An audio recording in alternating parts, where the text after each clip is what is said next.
अगर आप भी चाहते हैं कि एसएस फिल्म्स मोतिहारी के ऑडियो वीडियो सबसे पहले आप तक पहुंचे, तो इस चैनल को सब्सक्राइब करें और साथ ही बेल आइकन को दबाना ना भूलें।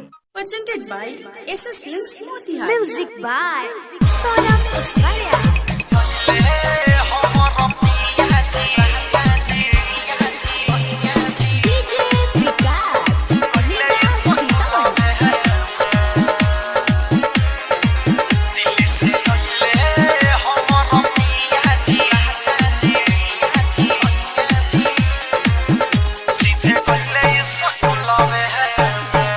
दिल्ली से अइले हमर सैया जी, सीधे गइले स्कूलवे में। दिल्ली से अइले हमर राजा जी, सीधे गइले स्कूलवे में। हो खतर सता हलो रबर सता, तया खतर सता हलो रबर सता, कि फोटो धइले बानी झुलवे में। दिल्ली से अइले हमर राजा जी, सीधे गइले स्कूलवे में। दिल्ली से अइले हमर पिया जी, सीधे गइले स्कूलवे में।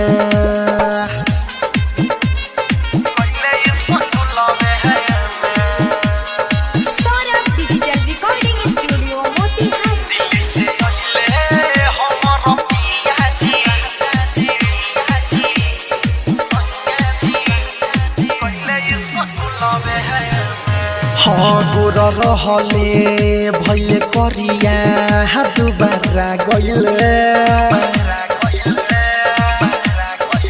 तबंग भई लगारी घोरा पैदल अइले। सैया के तनी कोन बिसरे, सुरतिया हो सुरतिया हो तो सुरतिया हो। गुर रहले भैले करिया दुबारा गइले, तबंग भई लगारी घोरा पैदल अइले। सैया के तनी कोन बिसरे, सुरतिया हो सुरतिया हो तो सुरतिया हो। आवे रोआई कहाँ हम जाई हुई है कावाना होलिया में। दिल्ली से अइले हमर सैया जी, सीधे गइले स्कूलिया में। दिल्ली से अइले हमर पिया जी, सीधे गइले स्कूलिया में।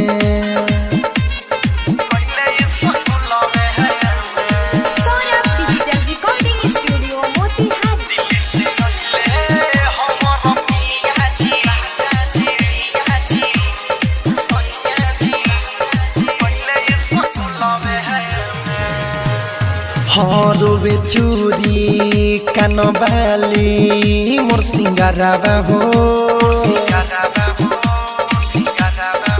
तपिया सर बरतन रतने सैले न घारावा हो।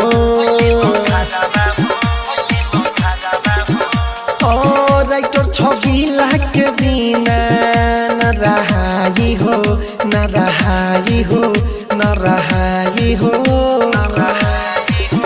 रोवे चूरी कानबाली मोर सिंगारावा हो,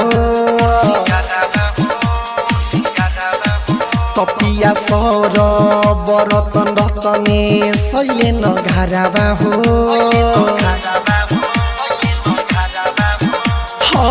राइटर छबिला के बिना न रहाई हो न रहाई हो न रहाई हो।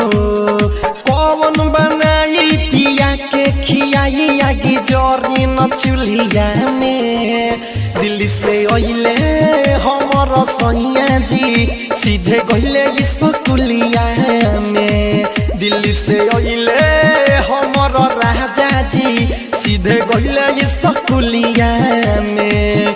तया खतर सता हलो रबर सता, हो खतर सता हलो रबर सता, फोटो धइले बानी झुलवे में। दिल्ली से अइले बड़ो सैया जी सीधे कहले स्कूलिए में। सौरभ डिजिटल